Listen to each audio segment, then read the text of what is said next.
এটা কিন্তু ছিল জামাই ষষ্ঠীর পরের দিনের ভিডিও। জামাই ষষ্ঠীর দিন জামাই ষষ্ঠী সেলিব্রেট করা হয়নি, তার কারণ হচ্ছে আমাদের এখানে ছিল শীতলা পুজো, আর তার জন্য মামিও এসেছিল মাম্পিদির বাড়িতে।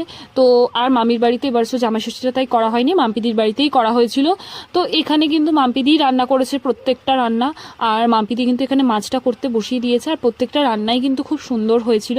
আর আমার তো এখানে সেরকম কিছু কাজ ছিল না, আমি খালি ঘুরছিলাম আর ভিডিও করছিলাম। আর এই যে আমি ড্রেসটা পরেছি এটা কিন্তু আমার মাম্পিদিরই পুজোর নতুন জামা, কিন্তু আমি পরে নিয়েছি ওই দিন।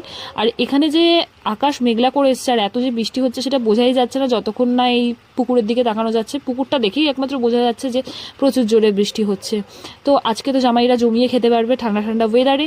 আর তারপরে আমাদের লাঞ্চের মেনু হয়েছিল আজকে সাদা ভাত, ডাল, স্যালাড, 3 রকম ভাজা ছিল, আর ছিল মাছ ভাপা, আর হয়েছিল চিকেন কষা, পোলাও, চাটনি, পাঁপড়, পায়েস, মিষ্টি আর পেস্ট্রি ছিল। আর তারপরে আমরা খেয়ে নিয়েছিলাম থামস আপ, আর এখানে তারপরে একটা আইসক্রিমও খেয়েছিলাম। আর আমি আর মামি শুয়ে শুয়ে এখানে ভিডিও দেখছিলাম, গুলিয়ে ফেলেছি সব। তারপরে তো আমি খেতে বসে তো আর পায়েস আর মিষ্টিটা খাইনি, তাই খেয়ে দিয়ে ওঠার পরে সন্ধ্যের দিকে বসে বসে পায়েস আর মিষ্টিটা খাচ্ছিলাম। আর রাতের ডিনার ছিল পোলাও আর ডিম কষা। তো এবার পালা বাড়ি ফেরা। So that's it for today, দেখা হচ্ছে নেক্সট ভিডিওতে, টাটা।